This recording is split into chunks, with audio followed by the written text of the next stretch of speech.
نبی علیہ السلام کی ایک سنت مبارکہ کیا ہے؟ صفائی ستھرائی کا حاصل کرنا، نظافت کا حاصل کرنا۔ اب تو روح شطر ایمان، اس کے بغیر اسلام نہیں چلتا۔ اسلام کی کوئی کتاب دیکھ لیں، حتیٰ کہ آپ نماز کی جیب کے سائز کی کتاب دیکھ لیں، اس میں سب سے پہلے وضو، طہارت، سجدے کے مسائل ہوتے ہیں۔ آپ بڑی کتاب بخاری شریف جیسی کتاب دیکھ لیں، اس میں طہارت کے مسائل کو بیان کیا جائے گا۔ آپ فقہ کی کتابیں دیکھ لیں، سب سے پہلے وضو، غسل، تیمم، استنجا، اس کے مسائل کو بیان کیا جائے گا۔ وجہ کیا ہے؟ جب تک طہارت نہیں، جب تک پاکیزگی نہیں، جب تک صفائی ستھرائی نہیں، انسان اسلام کی برکتیں حاصل نہیں کر سکتا۔ نبی علیہ السلام نے ارشاد فرمایا کہ بغیر طہارت کے، بغیر وضو کے نماز نہیں ہوتی۔ ابھی ہم جب سفر پر گئے تو غار حرا، وہاں پر جب اوپر پہنچے تو لوگوں کو بڑا ہجوم کہ جی ہم یہاں پر صدار میں جہاں نبی علیہ السلام تھے یہاں پر نفل ادا کر لیں، اور ظاہر ہے بہت اوپر جانا پڑتا ہے اور وہاں پر رش لگا ہوا ہے۔ تو صورتحال کو دیکھا تو میں نے ان سے عرض کیا کہ سارے جو ہے بس دعائی کر لیں تو کافی ہے، نہ پڑے نفل یہاں پر تاکہ سب کو ٹائم بھی مل جائے۔ تو کہتے کہ نہیں ایسا تو نہیں ہو سکتا۔ اچھا میں نے ان سے بات عرض کی کہ آپ کو اتنا چڑھ کر آئے ہیں اوپر، کافی ٹائم اس کے اندر لگتا ہے، ایک بات یاد رکھ لیں، جس بندے کا وضو نہیں ہے وہ سجدہ یا نفل نہ ادا کرے ورنہ دائرہ اسلام سے نکل جائے گا۔ اب بڑے حیران ہوئے، کیا واقعی ایسا ہے؟ ایک کہنے لگا کہ تیمم تو کر سکتے ہیں ہم۔ میں نے کہا بیٹا تیمم تو کر سکتے ہیں لیکن تیمم کی شرط پائی جاتی ہے۔ آپ راستے میں آئے، 2-3 جگہوں پر پانی مل سکتا ہے راستے میں، آپ جب پینے کے لیے پانی خرید سکتے ہو تو وضو کے لیے بھی خرید سکتے ہو۔ یہ تو اس صورت میں ہے جب پانی نہ ملتا ہو، چاروں طرف 1-1 کلومیٹر پانی نہیں ہے۔ تو بات اصل میں یہ ہے کہ انسان اس بات کو سوچے کہ بغیر نظافت کے، بغیر صفائی کے ہماری عبادت قبول نہیں ہے۔ نبی علیہ السلام پر آیات نازل ہوئی، فیہ رجال یحبون ان یتطہروا واللہ یحب المطہرین۔ اہل قبا والے اللہ ان کی تعریف کر رہا ہے کہ میں اہل قبا کو پسند کرتا ہوں۔ نبی علیہ السلام فرمایا قبا والو تمہارا کیا کام ہے، اللہ تمہیں بہت پسند کرتا ہے۔ کہا حضور کو یہ سب خاص عمل تو نہیں ہے، اتنی بات ضرور ہے جب ہم قضائے حاجت سے فارغ ہوتے ہیں تو دوہرا استنجا کرتے ہیں، ڈھیلے کے ساتھ بھی استنجا کرتے ہیں، پانی کے ساتھ نظافت بھی حاصل کرتے ہیں۔ فرمایا یہی وجہ ہو سکتی ہے جس پر اللہ تمہاری قرآن میں تعریف کر رہا ہے کہ تم پاکیزگی زیادہ حاصل کرتے ہو۔ نبی علیہ السلام نے ارشاد فرمایا غسل کا فرض ہو جانا تو الگ بات ہے، لیکن فرمایا کہ اللہ تعالیٰ کی ذات کا حق ہے، تمہارے جسم کا حق ہے کہ ہفتے میں 1 دن غسل تو کیا کرو، 1 دن نہایا تو کرو تاکہ صاف ستھرے رہو۔ نبی علیہ السلام نے ارشاد فرمایا اگر میری امت پر مشکل نہ آ جاتی تو میرا دل یہ چاہتا ہے کہ میں ہر نماز کے لیے مسواک کا حکم دیتا ہوں کہ بغیر مسواک کی نماز نہیں ہوگی۔ کس وجہ سے کہا؟ تاکہ صفائی ستھرائی، تاکہ نظافت حاصل ہو، تاکہ عبادت کا درجہ بڑھ سکے، تاکہ عبادت قبول ہو سکے۔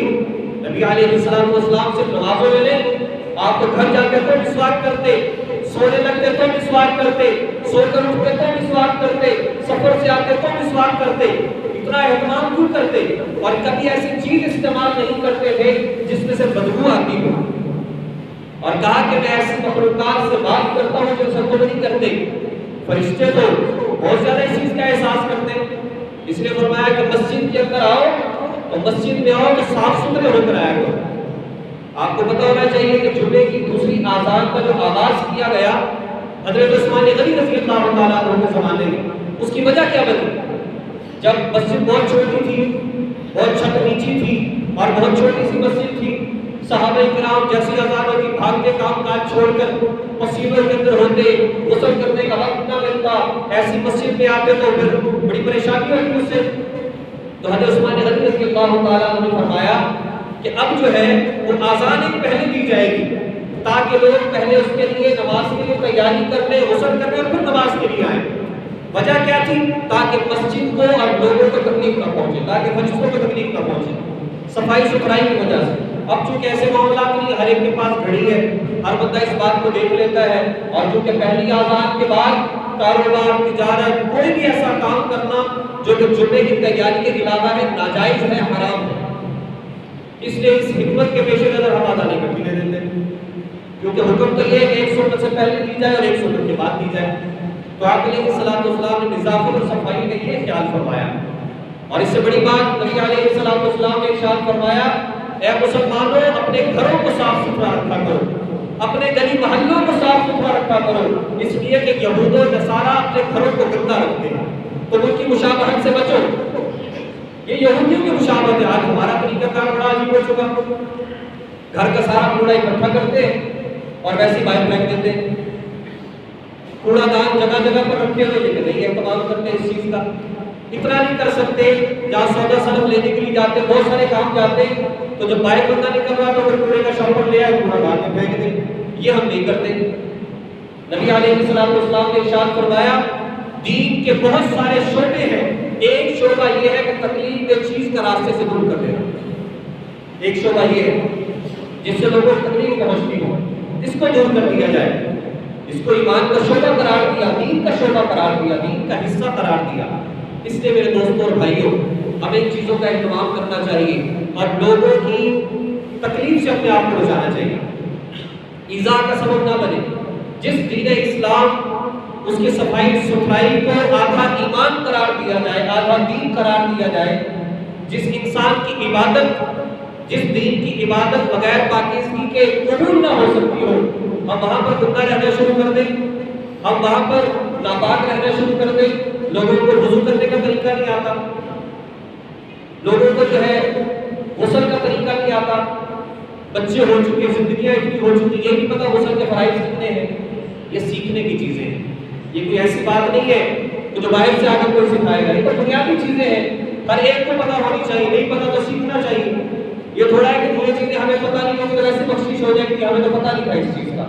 انسان کے ذمہ دو چیزیں لازم ہیں، علم کا سیکھنا، اس پر عمل کرنا۔ ہم سوچتے ہیں کہ حاصل نہیں کریں گے تو چھٹکارا اس وجہ سے ہو جائے گا کہ میرے پاس علم نہیں تھا۔ یاد رکھیے، دوہرے پھنسیں گے، ایک تو علم حاصل کیوں نہیں کیا، پھر عمل کیوں نہیں کیا۔